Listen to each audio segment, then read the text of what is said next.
Launchpad Pro, the brand new grid controller from Novation.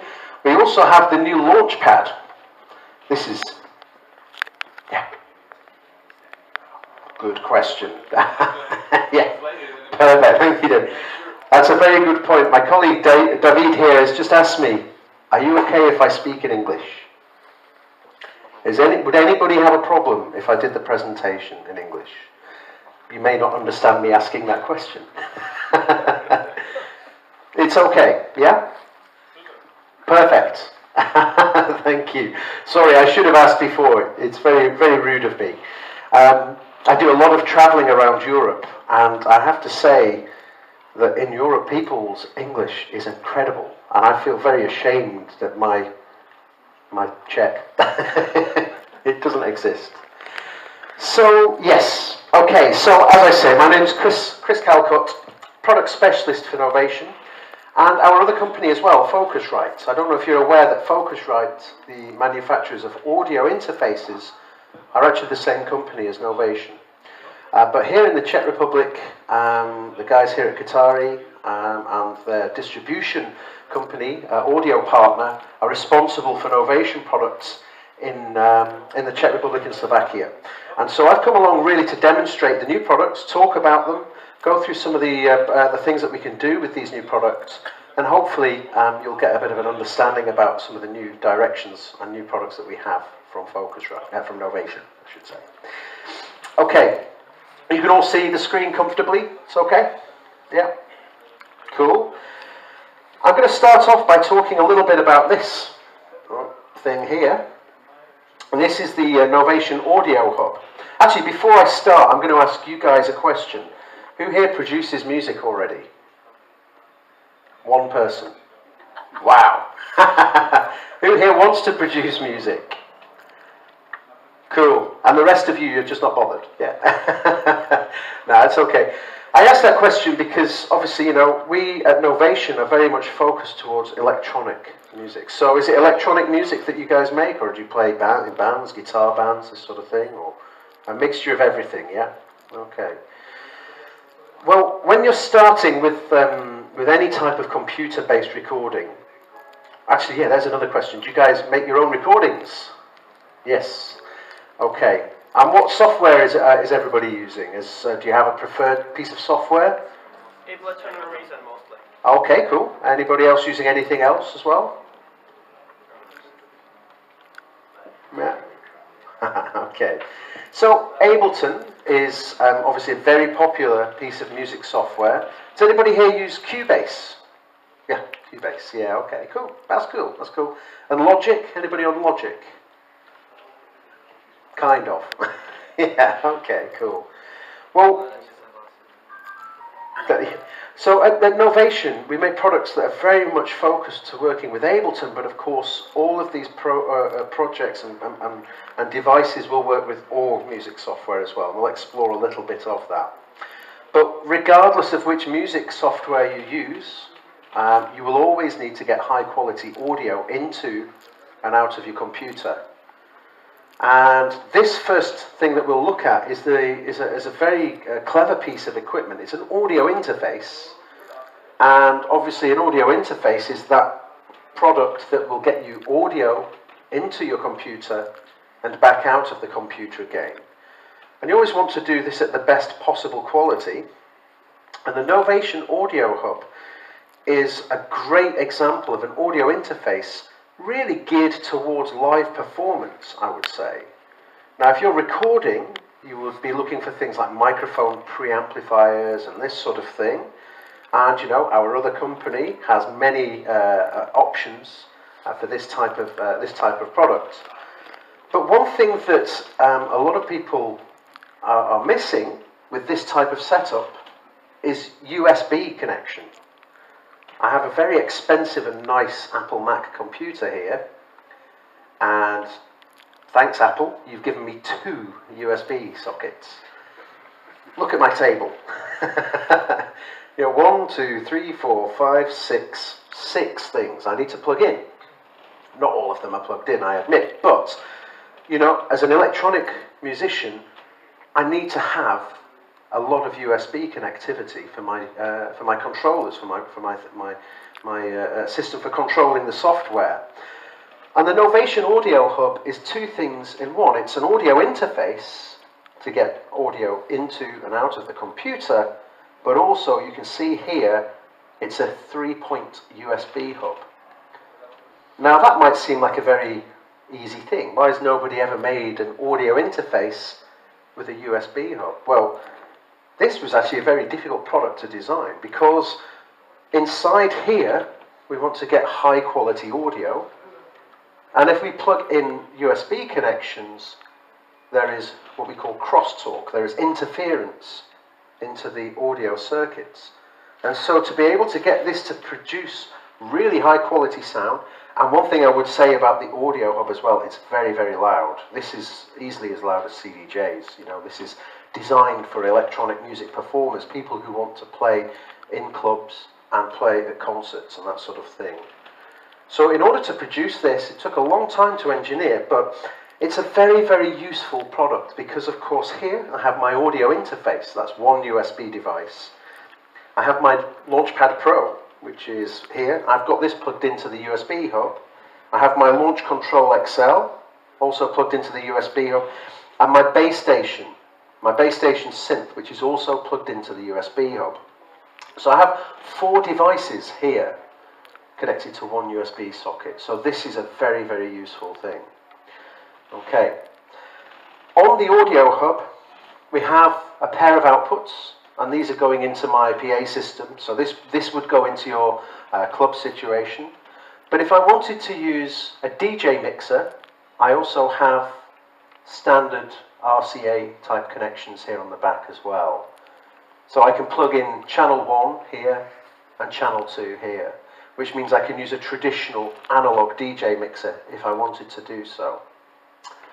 If I wanted to use the audio interface also when I'm DJing, if I just show you here on Ableton, let's go for the I/O.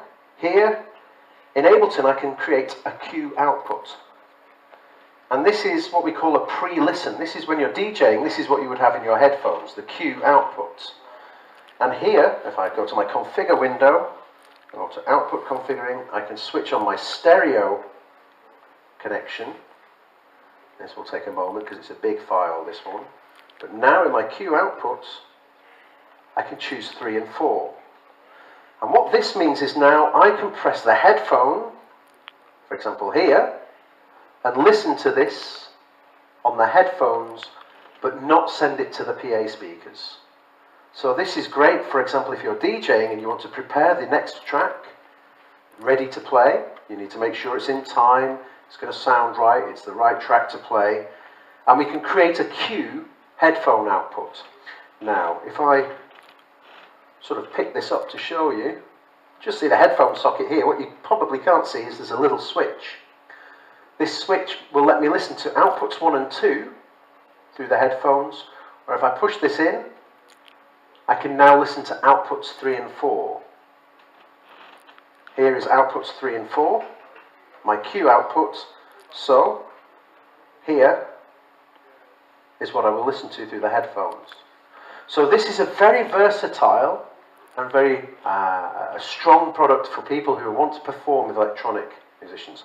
Here's another example with this. If you're playing perhaps with a band and you're playing the laptop, where you have a drummer, guitarist, bass player, singer, all the usual things.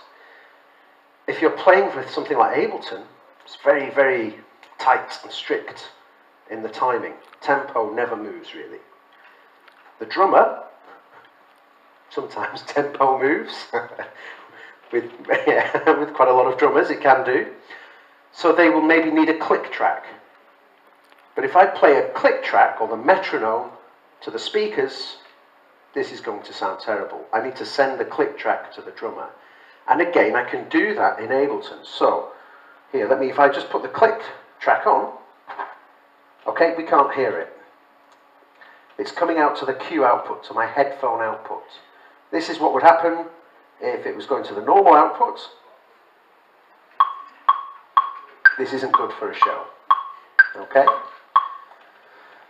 So the Audio Hub is a very nice system for being able to get all of these devices plugged in and into your computer. High quality audio, but a very useful USB hub as well. Okay, so that's the Audio Hub. Now the next thing I want to talk about is also the bass station. Who likes synths? Yeah, a few more hands, good. I bought this t-shirt last week. Lord forgive me for my synths. I shall wear this to church on Sunday. And yeah, the bass station is our latest synth. Novation have been a company around for nearly 25 years now. I think it's 23 years in total. And one of the very first products that Novation made was the original bass station synthesizer. Does anybody remember the original bass station? No, okay. This was in 1993. So, you know, maybe some of you, yeah, maybe a bit too young to remember. I should maybe rethink that, yeah. And the bass station is, well, it was a very popular synth in acid house music. I'm going to move this so we can see it a little better. Okay, let's get a bit closer. Hello, everybody. Okay. Yeah, okay, that's a bit better. Okay, so yeah, the bass station was very popular in acid house music. This was because at the time, the acid house synth was the Roland TB-303, quite a famous bass synth. And around the mid-90s, they started to become quite difficult to find and very expensive to buy. And so the bass station, the original bass station, a lot of people started to buy this thinking it was a nice, not copy, but a nice alternative to the Roland TB-303. And that meant that the bass station made its way into a lot of acid house music. It was an analog synth. And 2 years ago, when the bass station came along, bass station 2 came along, there was a big resurgence in analog synthesizers. People really started to embrace and work with analog synths again. There were a number of different alternatives around at that time as well. For example, Arturia had released their Micro Brute and Mini Brute. I think it was Mini Brute first, yeah, so it was a Mini Brute. And Korg as well re-released their MS-20 synth. So this was a time of a lot of mono synths, single sound synths being reproduced. And we felt that it was the right time, because we'd been asked a lot, we felt it was the right time for the Bass Station 2 to come along as well. Now the Bass Station 2 is an analog synth. So everything that we hear is produced via analog circuitry. I'm just going to make my track work again, so just 1 second. I'll turn off that delay. So we should... There we go, so we have a bit of bass station.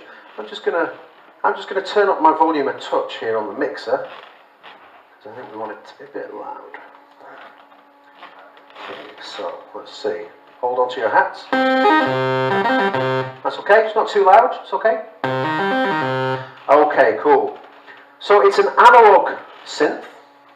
It produces its sound by passing electricity, voltage and current through circuits inside. Digital synths obviously work in a slightly different way. They work with digital data.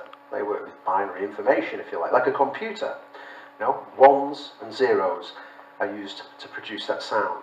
Whereas here, we have electricity essentially providing the sound. Yes? Yeah. Analog or digital modeling? No, this is pure analog. Pure analog. Pure analog, absolutely. However, there is a digital twist. It's an analog synth. Everything you hear is produced with analog circuits, but we control it digitally. Okay. So this actually gives us, I would say, the best of both worlds. We have the nice raw sound of analog, but we also have the modern ability to control it with digital control. So as I say, here's an analog filter, here are analog oscillators.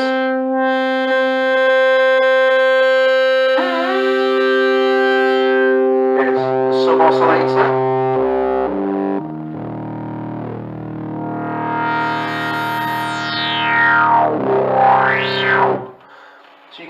got a very rich and powerful sound. It's called the bass station, and we made a nice bass sound there, but the bass station is great for leads as well, all sorts of things, arpeggiated patterns, all sorts of things. In fact, it's a very good all-round analog mono synth. So let's think about what we have on bass station. This is, actually one moment, I'm going to close Ableton because it's got a compressor on here and I don't want that, so just one moment. Okay, we'll save that. Okay. There it is. That's the raw sound of the bass station. Okay, so we have two oscillators. If I use the word oscillator, does everybody know what an oscillator is? Kind of. Well, for those that maybe don't know, the oscillator is the waveform. So we have sine waves, we have square waves, triangle, and we have sawtooth. And this is the foundation. This is the starting block, the building blocks for the sound. And the bass station works in this exact way. So here, I have my oscillator section. And in the oscillator section, I can have different waveforms. This is a sawtooth. This is a square wave. You can hear the difference there, very different sound. Here is a sine wave. Again, you can hear it's a nice, clean, smooth sound. And here's a triangle. This is very similar to a sine. You just about hear it breaking up a little bit at the top. Okay, so these are the different waveforms, the building blocks, the foundation for the sound. On the square wave, we can change how that square wave works. So let's have a listen. This is a square wave, a normal square wave.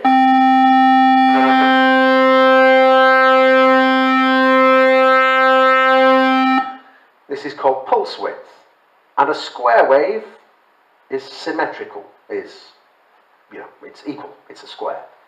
But with a pulse width, we can move the waveform around to create a different type of sound. But we can also modulate this. And modulate means that we can control automatically this part of the synthesizer. So, I have here a thing called an LFO. I'll talk about LFOs in a bit more depth in a moment. But let's see, if I switch on to LFO and change this now.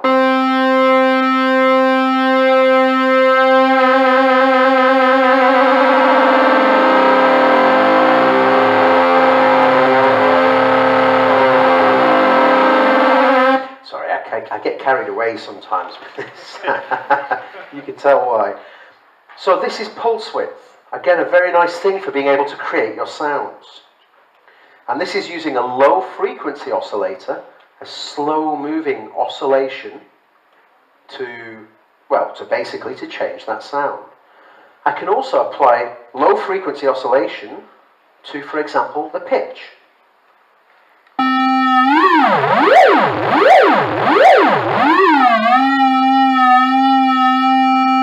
So I can do all of these things to control the sound. Now, I'm going to put this back to the sawtooth wave. In fact, we'll go to a normal patch. Okay, and I'm going to now just do something which may seem really stupid, but there is a reason to this, and it comes back to this gentleman's point. So, this is my pitch control.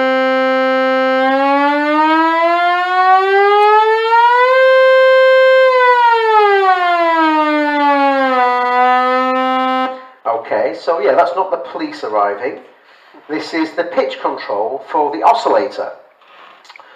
Now this, you may think, well, why is he demonstrating this? We have an octave range for the oscillator.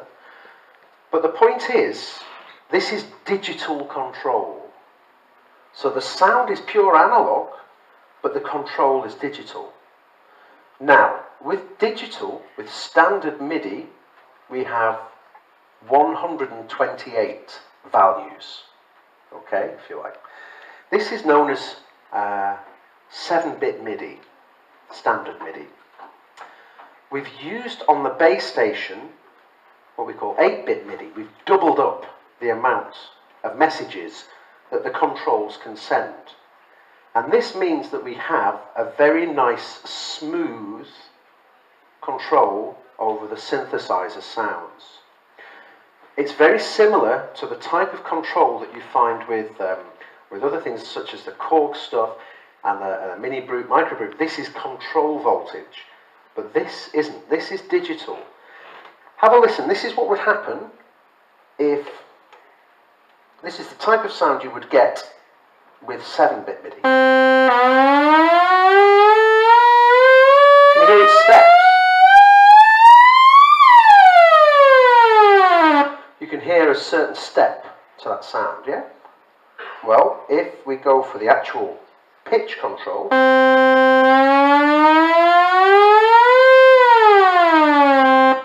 okay, so this is what we've done. We've made a very nice smooth control over the sound.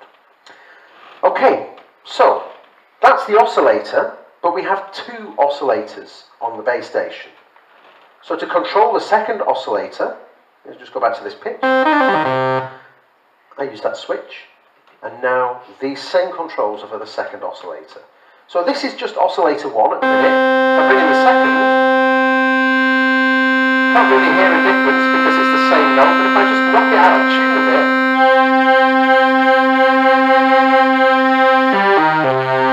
starting to get a bit richer, there sounds to be a bit of movement in this, yeah, there's more movement in the sound. I can also retune this second oscillator.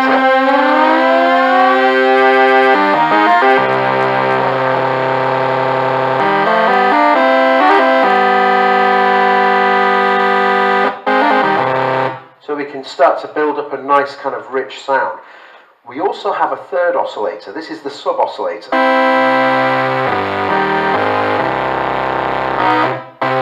And the sub-oscillator follows the first oscillator but can be an octave or 2 octaves below. So you can start to hear how we can use this for really nice bass sounds. We also have different waveforms for the sub-oscillator.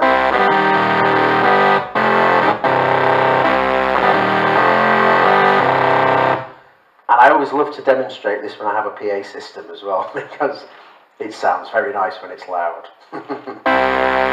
Okay, so this is my mixer. Next to the mixer, I also have a filter. Now the filter is the bit that will now start to control and shape the colour of the sound. And again, this is a pure analog filter. The original base station had a low pass filter only. It would only let the low frequencies pass through. On the base station 2, we've got this switch will let me choose a high pass, a band pass, or a low pass.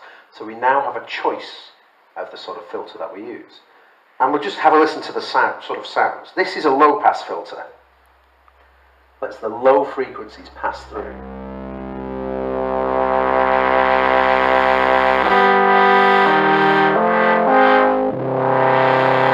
Probably my favourite type of filter. And then we have a high pass filter. And the high pass filter lets the high frequencies pass through.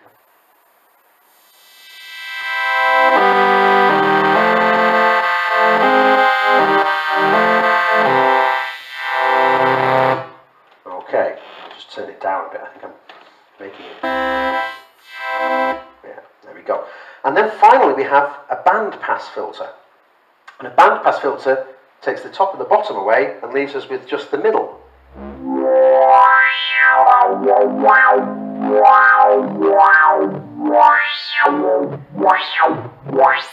So you get some pretty crazy sounds with that as well. But of course, we can modulate. Remember, we had the LFO before, the low frequency oscillator, to move it. So let me put the LFO onto a sawtooth, bring the filter down.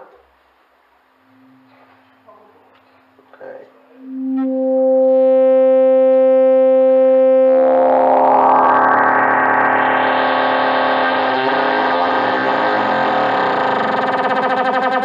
So we can use the LFO, low frequency oscillator,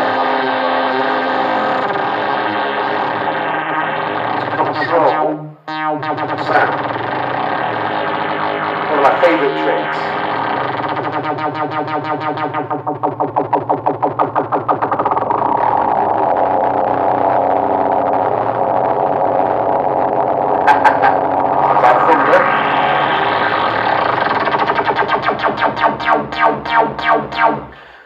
I'm getting carried away again, sorry. But you see how we can use these different things to start to create and shape the sound. So we have other things as well. We have envelopes, we have our LFOs.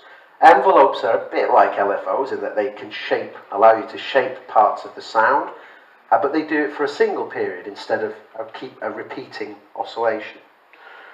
So for example, here again, sawtooth waveform. Here is the modulation envelope. Let's put some attack on that. You hear that opening? We can also put some decay on that. This is a nice one. So now the filter is closing very quickly. Like so. And so we can use this to control the filter as well. Okay, we've also have some nice effects, and these are very straightforward. Distortion is one. Let's just get that sound up again.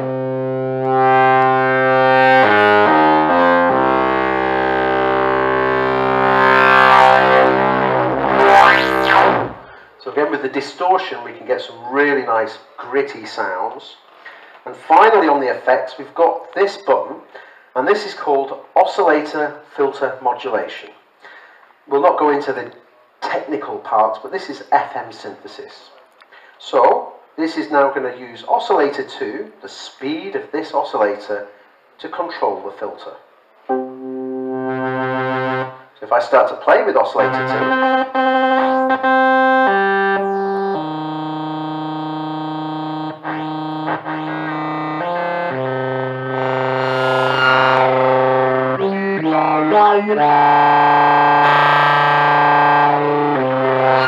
so again, we can get all sorts of nice, crazy analog sounds out of this thing. The last thing that I'm going to talk about really with the bass station is the arpeggiator and the sequencer that is on board here. And this is a really nice part of bass station. This section is my arpeggiator. I'll go to a normal pitch, a normal sound. I mean, if I turn the arpeggiator on, this, by the way, it's a mono synth. If I play a chord, it can't play a chord, it can only play a single mono note. But we can have an arpeggiator, which will make it play an arpeggio, a broken chord.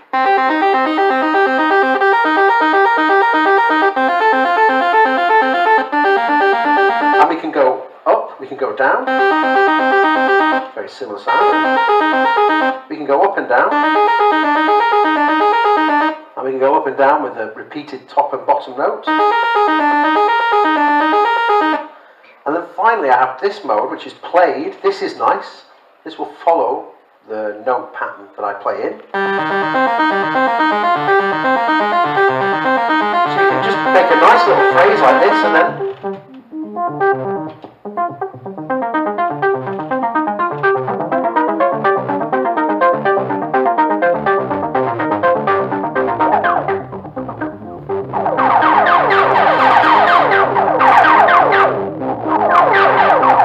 so the played is nice as well. This again will follow the order of the notes. But then we have here a sequencer. Well, actually we have 4 sequencers. And this will allow me to record in a pattern into the bass station and keep it in there, and I can come back to this whenever I want. So let me just go to record, go to slot 1, and now, okay, actually I played that wrong, I'm going to do it again.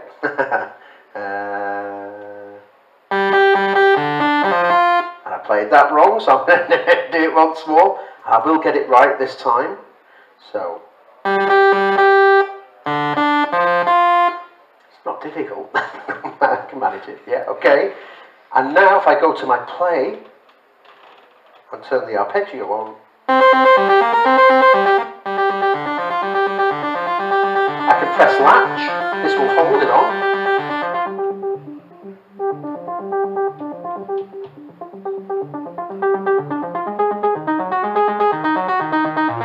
And it will follow my notes on the keyboard.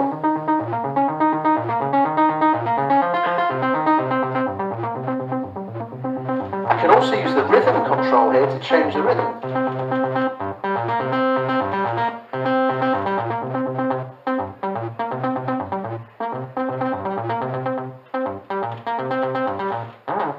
That's portamento. If I want to change the pattern,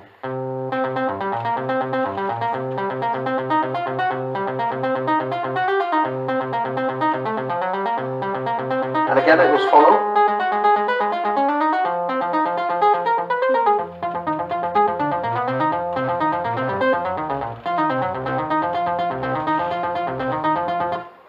So you can see the sequencer can give you some really nice ways of being able to control the bass station automatically, let it play itself while you can get busy with the controls on the top.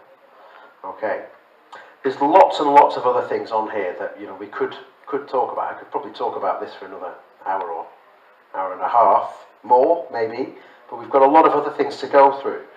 So I'll finish on the bass station now, but does anybody have any questions while we're still thinking of this on the bass station? No. All these parameters you have shown are sent to MIDI out? Brilliant question, thank you. This gives me a chance to open up Ableton and show you. Yeah. I mean arpeggiator too? Yeah, absolutely, yes. Yeah. That's a great question, and yeah, I'll answer that. There's one big thing, before I do this, there's one big thing I forgot to mention about the bass station. It has a save button. Okay, and this means it will save and store your presets. You can save 128 presets. On a lot of other analog synths, you can't do that. I have some very, very nice synthesizers at home, and my presets are a photograph of the synthesizer at that point. So, your question was about MIDI control with the bass station, and this is a brilliant question. So I'm going to open up Ableton, and I have that here. The bass station itself has two ways of being controlled. It has USB, which is how we plugged in here, and it also has MIDI. We've added a new thing to bass station recently, and if I press function plus on, this gives it a clock start. This is if you're using external drum machines and that sort of thing, start and stop. But also function and the latch button will give you MIDI input, so it will trigger and play sequences from MIDI notes or MIDI output, and this will output the sequencer via MIDI.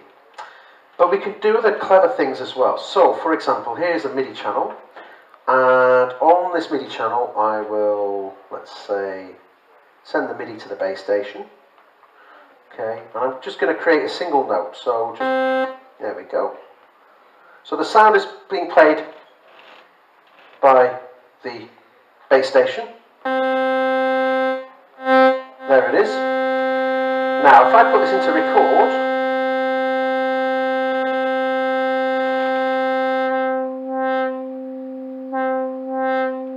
it's captured me playing with the filter, and we can see this.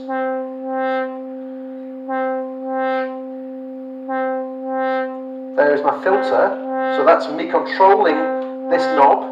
In fact, I think if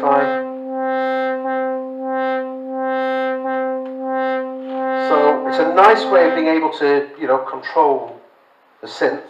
But I can also, if I go here and right click, delete cut envelope, and I think if I press this button, so yeah, so I can draw it in if I want to as well. So I think, how do I do this? Okay, it's been a little while.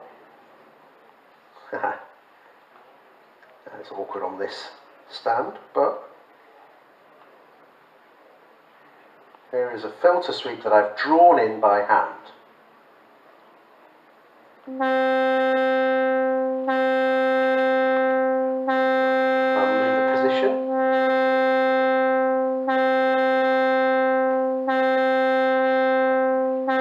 So the filter is being controlled by the software.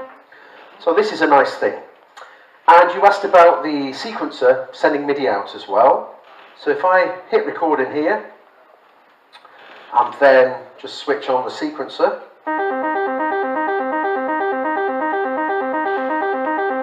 Okay. I can put this to the actual sequence and just... There we go. That'll do. And now...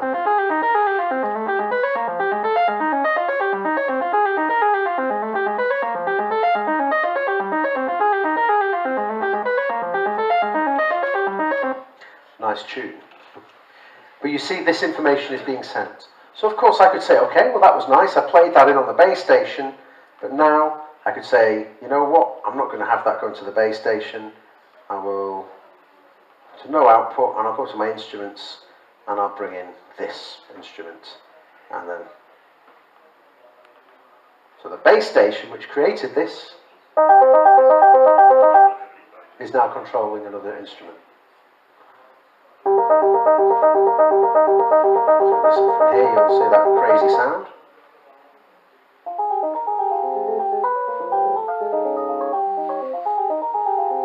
My finest composition yet, I think. Yeah. Okay, cool. So yes, so the base station fully integrates into your computer. It will bus power. This is taking its power from the audio hub or from the computer. So it will power from USB, but you can also use a power supply if you prefer. I often use this, but I just use it with MIDI. I generally, when I'm actually composing and working, I use hardware, complete hardware setup rather than computers, and so I don't use the USB side too much. But yeah, it's there. Okay, any more questions on the base station? No. Oh yes. Can you connect it directly to the computer, or do you need some kind of... This produces its sound, so I would say the answer to that is really yes. This will connect to the computer and can be controlled by the computer, but it's this box that produces the sound. So my headphones will plug into here and then I will hear it. If I want to record this, I will need to have an audio interface. Yeah. This doesn't transfer audio over USB. Yeah. We do have a synth that does do that. It's quite a rare thing, really. There's only a handful. There's only three synths I can think of that can actually do this. And one of them is ours, the Ultranova. The Ultranova is our flagship digital poly synth. And it's, it's an 18-voice poly. And we have a small version, actually, of it here, the Mini Nova. The Mini Nova is exactly the same as the Ultranova. It's just in a smaller format, small keys. I'd pick it up, but I'd probably fall off the stage trying to do so. Come and have a look at it later on. The Ultranova, a very nice synthesizer. It's digital, but the great thing about digital, I'm here saying about analog sounds, producing analog sounds. Digital is a lot more powerful than analog in terms of what you're able to do with it. For example, in the Ultranova, we have 5 separate slots for effects, and we have a choice of over 20 effects to put in there. On the base station, we have a distortion, an FM control as an effect. So you can do a lot more with digital. For example, waveforms, we have 4 waveforms on the base station. In the Ultranova, we have 64, I think, 64 different waveforms. So you see there's a lot more kind of power that can be put in there. But if we tried to make an analog version of the Ultranova, we'd be talking tens of thousands of pounds to build something like this. So, it's just not practical. So, okay. Right. Should we move on to the controllers and stuff? Any more questions before I move on? Yeah. For initialization, yeah. It doesn't need computer. No. It's standalone possible. Absolutely, yes. If I buy it, possibly use it standalone without computer. Absolutely, that's how I use it normally, yes. It's got a USB connection, but it also has a power supply. And so if it has the power supply, I can unplug it, switch to power supply, it's a standalone synth. Standalone synth. Yeah. Standalone without computer, no necessary for installation. If I bought it, not necessary, it works. Absolutely. 110%. 1,000,000%, yes. Yeah. Yeah. And that's how I would normally use it, yeah. Okay, so that is one of our synths, the bass station. I always like to show that because, well, firstly, I think it's brilliant. I love it. It sounds good, it always sounds very impressive. But Novation, yeah, we make synthesizers, but we also make a lot of controllers. Now, I'm going to, yeah, move the bass station out of the way for the moment. So, excuse me 1 second. I'll put this here. And we're going to take a quick look, whilst the camera is in the right position, at the launch keyboard. Now, this is a controller keyboard. This does not contain any sounds in here at all. And so this is really designed to just be a control surface for your computer. I'm just going to open up, I think I need to open up a different version of Ableton for this, so just 1 moment. Okay. Yeah. And the launch key is a combination of a whole load of different things put together. The launch key, as you can see, well, 1 moment, I'll open up the file first and then we can look. So, we want this one. Cool.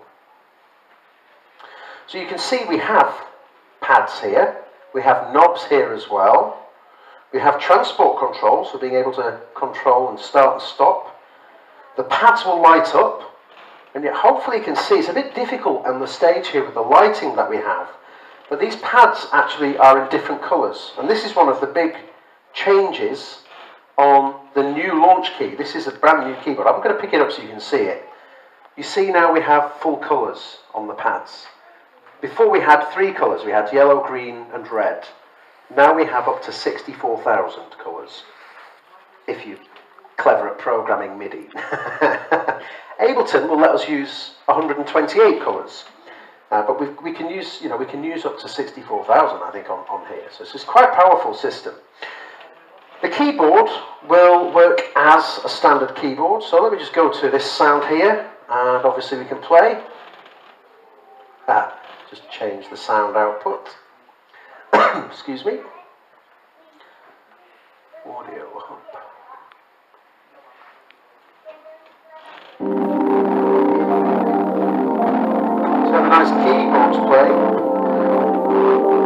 And we have the knobs here, and if you see at the bottom in Ableton, this pad, we'll just get rid of this bit and bring it back up. So at the bottom here, I have my controls for this particular synth, and without any fuss, I can just so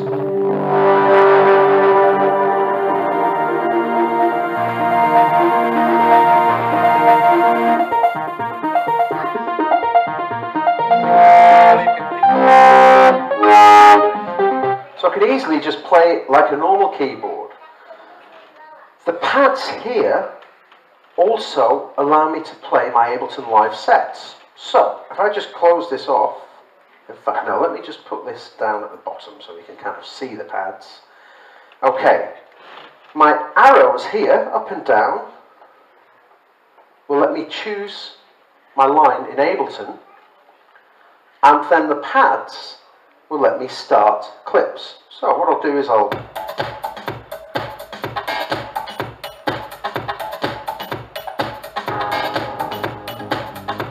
So I can easily just start these clips. The bottom row here will let me stop the clips. So I can use the keyboard as a full control surface for Ableton. You'll see here as well, I've got my fader. And the fader will move the highlighted track. So here we're moving channel 2. If I move across to channel 1,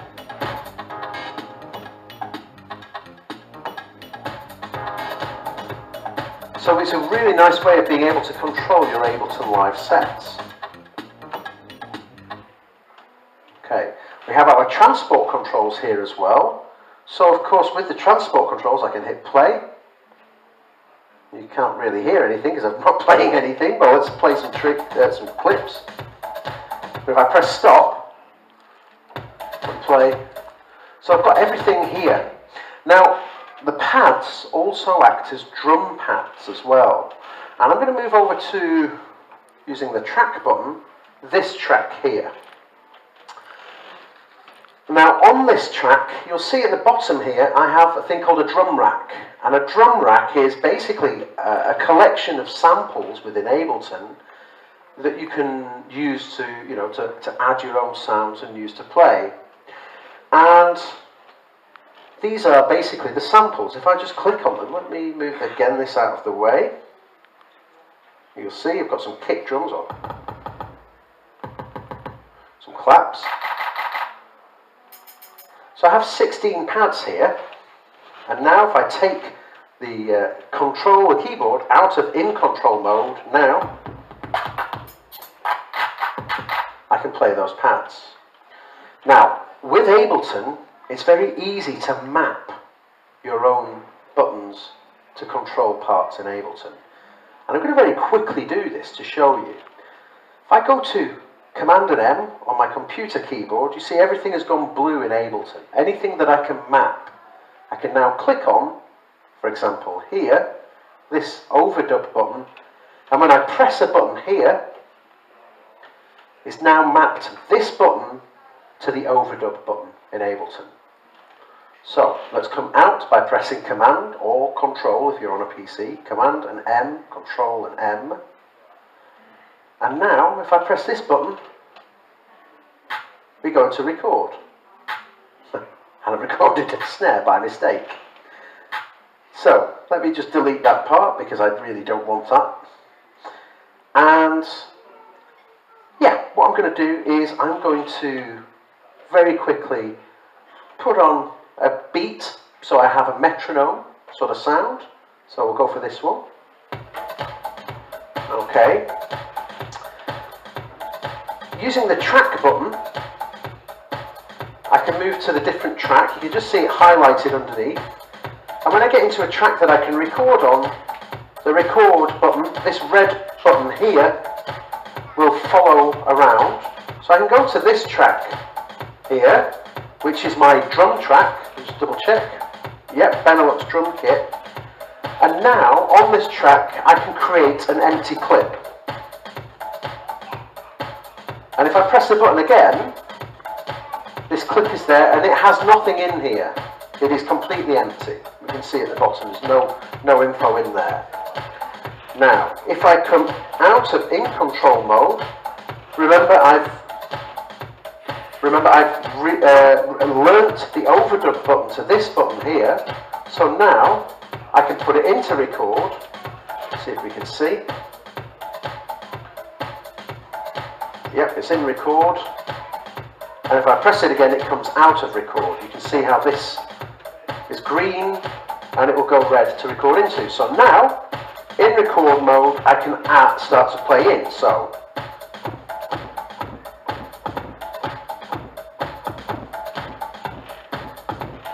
that's recorded in. I can add some extra sound now.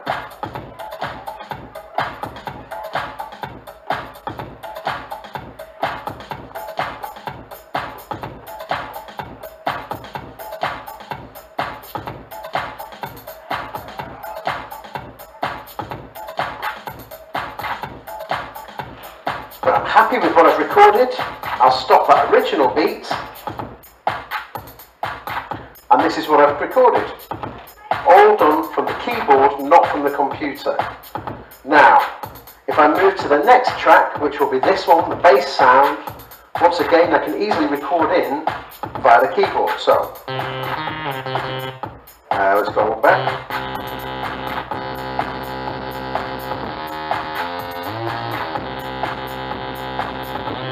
So using this pad here, I can record this into a clip.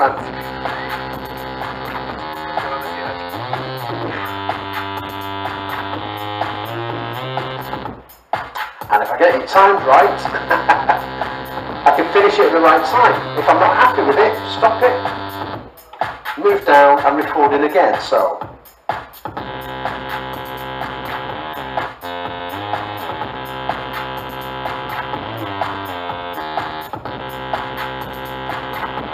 Okay, so that's recorded in.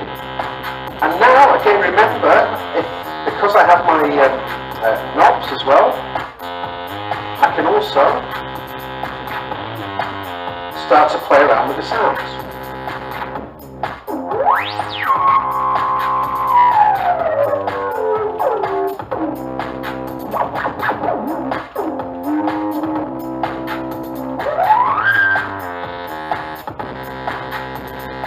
When I'm happy with that, again I can move to another track, and this is where that pad sound was. So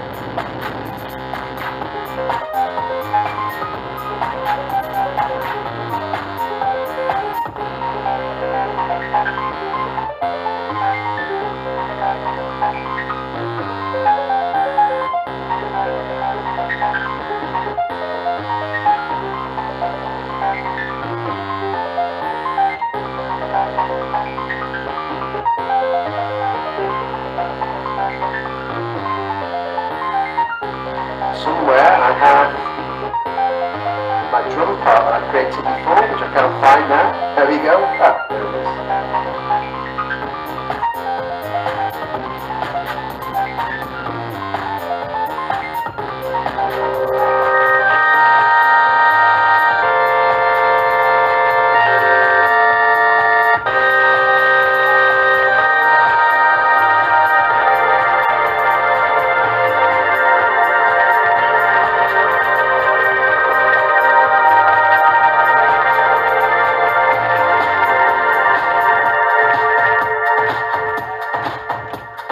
So, you see, all of this stuff is just done from the keyboard. Sorry, my head was down there. I was just kind of like in the zone. Apologies, it's rude of me. But you get the idea that all of this stuff is being done from the keyboard and not from being sat facing the computer with the mouse doing it this way. And this, for me, is a really big part of what we do at Novation. You know, we work with music software. This is what everybody does these days, you know. But the thing is, the computer is a very powerful tool, a very powerful brain, but its interface with humans is not a great way if you want to create music. I always tell this story, but there is a band, an electronic band called Plaid that I really like from the UK. And I went to see these guys down in Brighton, where I live, 2 years ago. And when I went to see them, I paid a lot of money. I paid £18. Okay, it's quite a lot of money, really, for a gig. And I walked through the door to the venue, to the concert, and I saw the band, and there were two guys stood on stage. It's a duet. One of them was sat like this. Oh God! Be careful. I'll pretend. But he was sat like this. And then every so often, he'd put his finger up like this and go.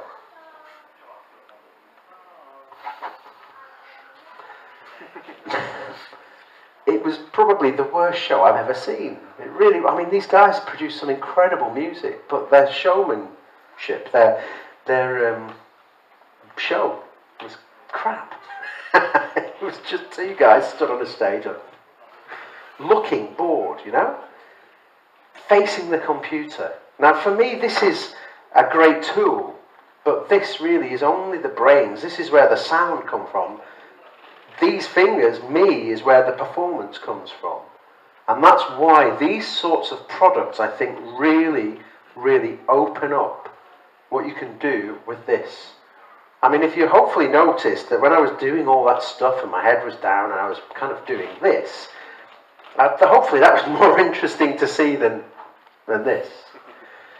But also, you know, okay, I know this product, I know how this is connected into my Ableton Live set. So I've practiced with this set, I know what to do with it, but you can get some great results from this, you know. This really makes it a real instrument.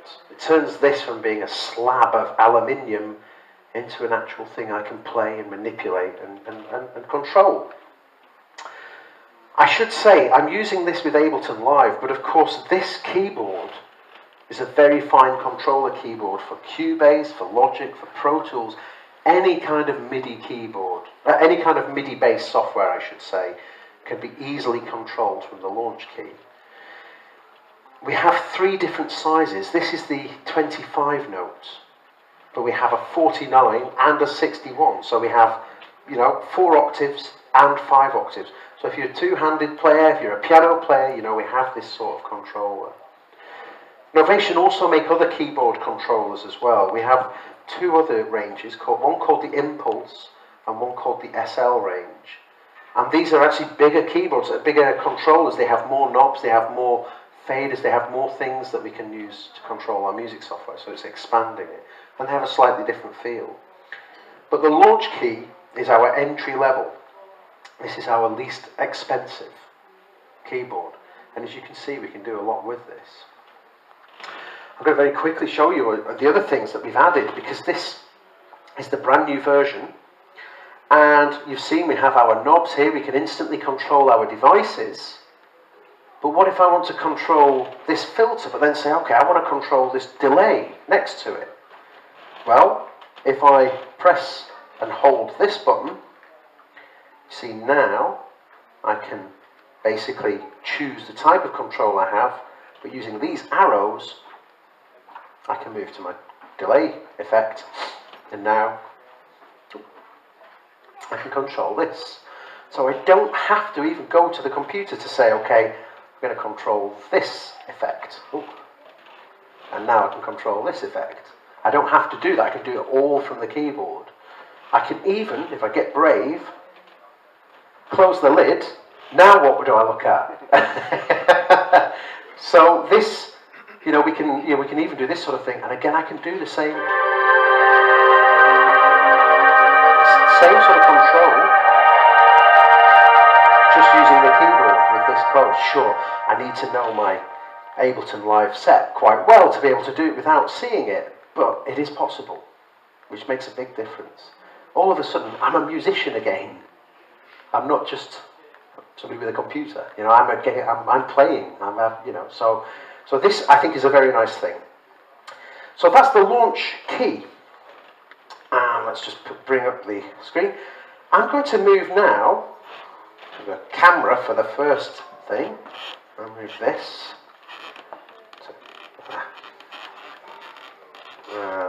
Excuse the desk. Okay. Ah, perfect. That's what I wanted to see. The Launch Control XL. So of course we make keyboard controls, but we also make other control surfaces for controlling other parts.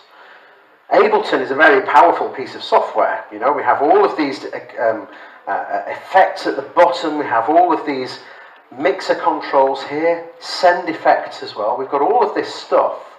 And again, controlling this all with the mouse is not great. You know, I can do it, but it's not a very nice experience. It's not very natural. For example, this filter. You know, if I have this filter, let's just, let's see, I'm going to stop all the clips and then just play this synth part here.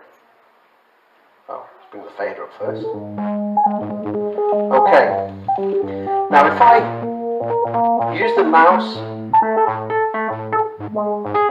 I can use this to change the filter and have fun with it, but come on, with a filter you've got to grab hold of that and just you've got to play that. I can't do that with a mouse. So using this type of control, again, it's like a keyboard. It puts me into physical control of what's going on with the software. And so the Launch Control XL, really I'd say is, well, firstly it's a very good partner to the Launchpad, but also it gives me full control over my mixing console in Ableton. So, here are my faders.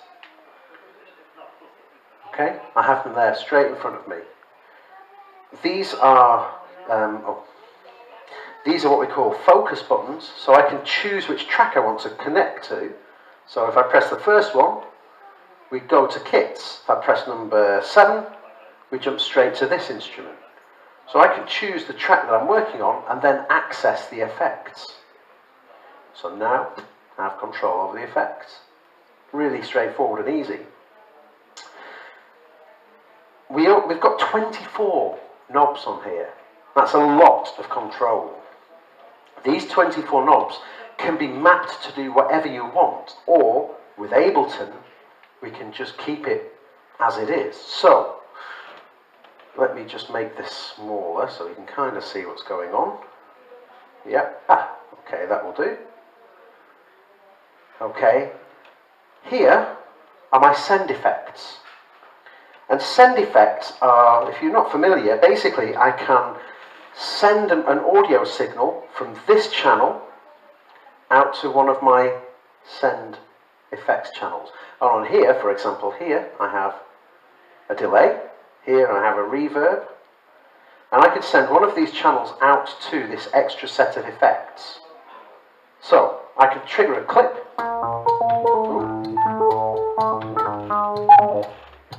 Okay, so track 2 is playing. Now, these are my send controls here, so you can hear now we've got delay, we have reverb. But if I want to, I can use this button to now control send C. So we now have a beat repeat on here, and we'll put a resonator on there as well.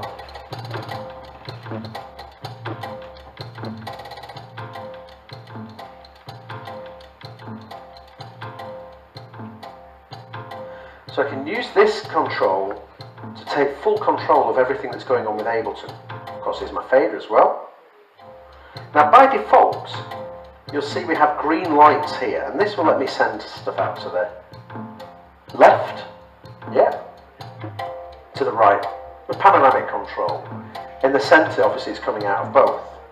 But if I press the device button, let's just select this track, you'll see they go red. And this now means I'm controlling my devices here. And again, as I said, if I want to change the device, I can press and hold the device button and move across, and now I can control this device. So you'll see we've got a full range of control here just from this. And this is a great combination. Look, if I put the launchpad full size here, just move it down a bit so you can see it. Okay, here I have my clips of Ableton. By the way, I'm assuming everybody kind of knows and understands what this window is in Ableton. Is that right or wrong? Does anybody need a help with this Ableton window? It's perhaps a bit late to ask that question, but maybe. Okay, well, I'll take it that everybody kind of knows what I'm doing here with this window. These clips, well, in fact, I'll explain this with the launchpad in a bit, but these are clips of music that I can trigger and play whenever I want to, basically. I'll explain a little more in a bit. But with the launchpad, the clips appear here on the pads. Okay, so let's look at this. This is channel 1, comes down here, and then we get to the Launch Control XL and come down. So let's think about it. These pads here are the same as these clips in Ableton. And then if we look further down, here are my send effects, and using the arrows here, I can change to C and D and send that to E as well. Then I can move up to A and B. So I have full control over my send effects from here. Under that, I have my panoramic control. Yeah. And then I have my fader. And then I have my mute switch. Or by using this button here, I can solo that. Or by pressing this button, I can record on.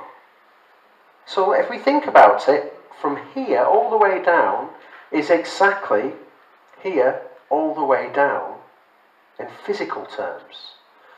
And again, none of this, I have it all here. So I have Ableton Live in hardware form in front of me. Again, this is a really nice system to work on because that is exactly what I see. I know where everything is on here, it makes perfect sense, and I can use the monitor really as just a quick reference when I need to. So just look up, okay, I'm there, I can control that. So it's a really nice system to work. So that's the Launch Control XL. Once again, has anybody got any questions on this so far? Good. Okay. We're going to move on now to a very, very new product. Incredibly new product. I'll be surprised, well, nobody will have seen this before, because the one I have here is the prototype. And I'll just pull this back a bit. There it is. Maybe the star of tonight's show. This is the Launchpad Pro. Are people familiar with the Launchpad? Have you seen the Launchpads before? Yeah. You've seen all the kind of flashy YouTube videos, people doing nice shows and that sort of thing. Yeah, cool. The Launchpad Pro is the next generation of this Launchpad. And again, it's difficult to see with the lights that we have in the room, but it's multicoloured. So we have full, what we call RGB. This stands for red, green, blue. Hang on. Yeah, red, green and blue, yes.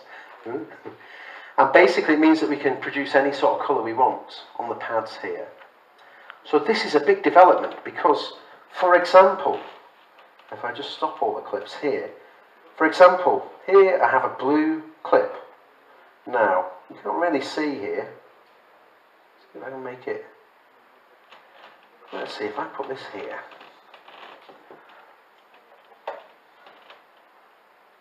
Yeah, okay, now it's not so great, it's just because of the lights that we have. In a darkened room you'd get that, and also this camera isn't very good at picking up light. But this is blue, honestly, and if I right click here and change that to red, okay, you can maybe just pick that out from my crap camera. But the point is that I can now see my Ableton Live set even better than I could on the previous Launchpad, because on the previous Launchpad I only had 3 colours. Now I know what colours my tracks are. I know instantly what tracks I'm working with. So this is a very, very nice thing. Now, if you're familiar with the original Launchpad, like this one, this is new by the way, and we'll look very quickly at this towards the end, you'll see we have circle buttons running across the top and running down the side. On the Launchpad Pro, we have circle buttons across all 4 sides. And this has brought a whole load of new control to the Launchpad. So, what does it do? Well, the first thing is, the pads, we have new colours, they're also velocity sensitive. So they will react to the pressure of how hard I hit them. This is something that a lot of people have always been asking for the Launchpad, and it's now here with Launchpad Pro. But we have new features. So these clips are just standard clips. I can just launch them. So here I've just started that basic drum clip, no problem. Now, on the original Launchpad, this button would take me to a mixer page. Now this is a user page, which we use for light shows and that sort of thing. The mixer page is now here, at the bottom of the Launchpad. So if I press my volume button, this green one, these are my volumes. Can you see them, maybe? The lit buttons. I pick it up. Hey, there we go. Maybe, right, maybe that's the answer. Maybe I come down a bit with the... Oh no, you can see them now. How did that work? Okay.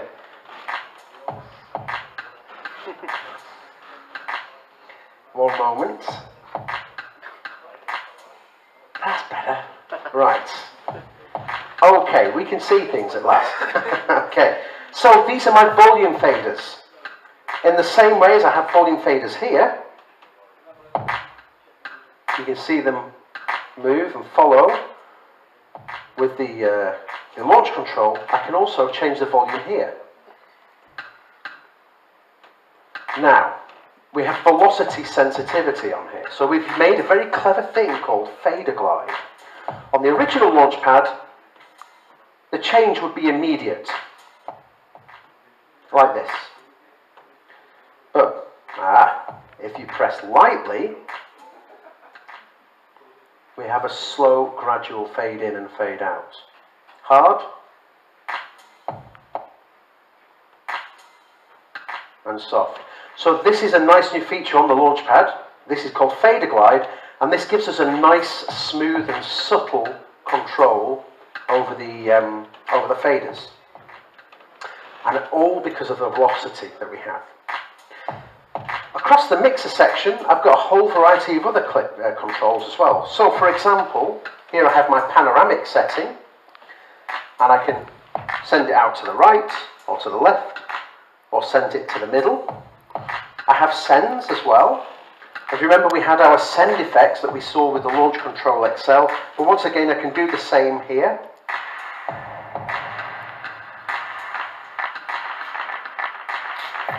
Instead of controlling 2 sends like the original Launchpad can, I can control up to 8 sends.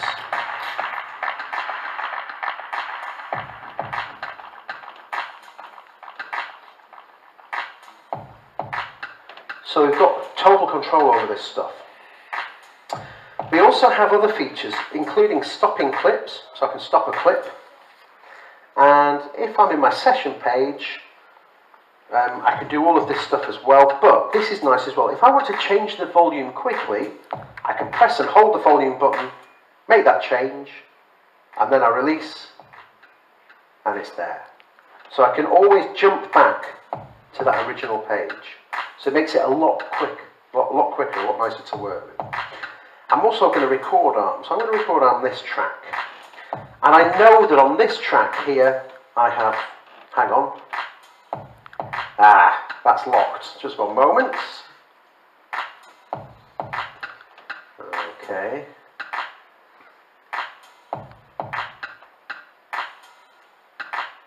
There we go. You can see that a little better now. This is, yeah, my hand is there now. So you missed some of that. Oh, great. Okay, sorry, I didn't realise. But basically, yeah, we have the mixer controls at the bottom. I have my send effects here, and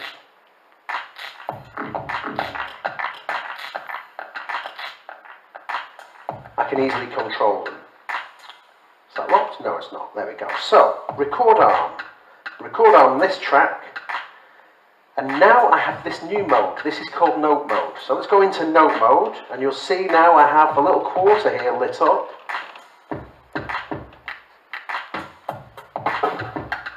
So I have all these drum sounds I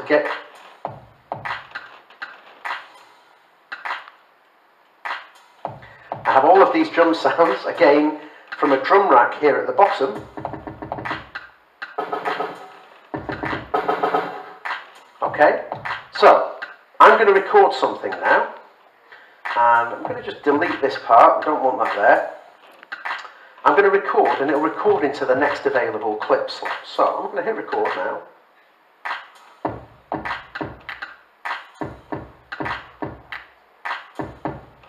I can just record that in, and again, because I have a record button here, I can put it into record whenever I want.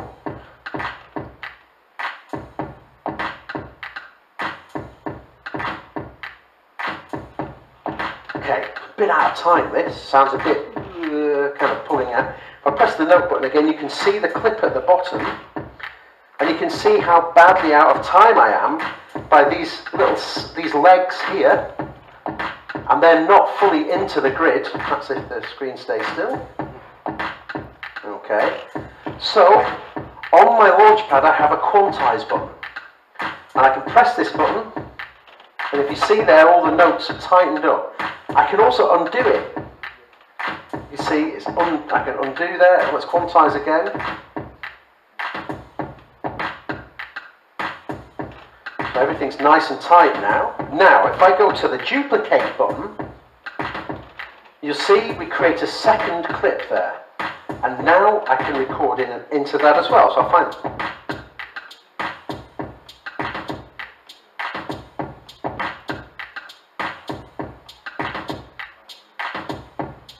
Find the next sound.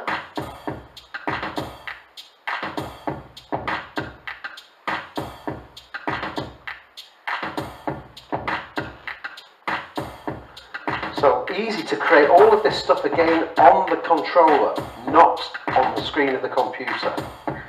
Right, I'm now going to put a bass line in, and if I press and hold my record arm button, I can move across, go to this page, which is where my bass sound is. When I release this button, we have a different type of page. And this is now a keyboard-based page. So I can treat this just like a keyboard. Right, I'm just going to go to my volumes and bring that up a bit.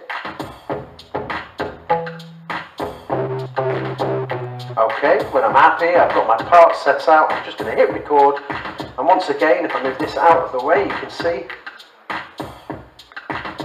this is my bass track here. When I hit record, we'll just record it.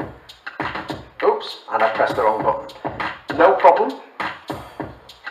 If I make a mistake, I can easily stop that clip, and I can find the clip, this one here, press delete, get rid of it, no problem.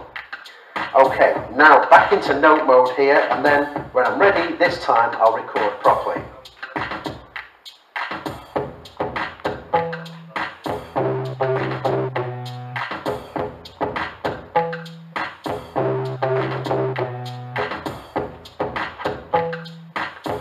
Again, I can quantize this, make it all nice and tight in time. If I want to, I can create a duplicate of this and add some extra sounds to it.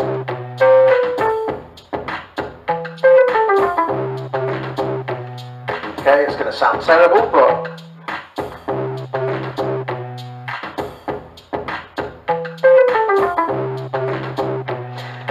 just to prove I can do it. Go back to my session page, let's go for the better one. There we go. Now I'm going to record on another track. This is a string sound. Again in my note mode. I have a string sound there. Again, if I hit record, create a new clip and record into it. So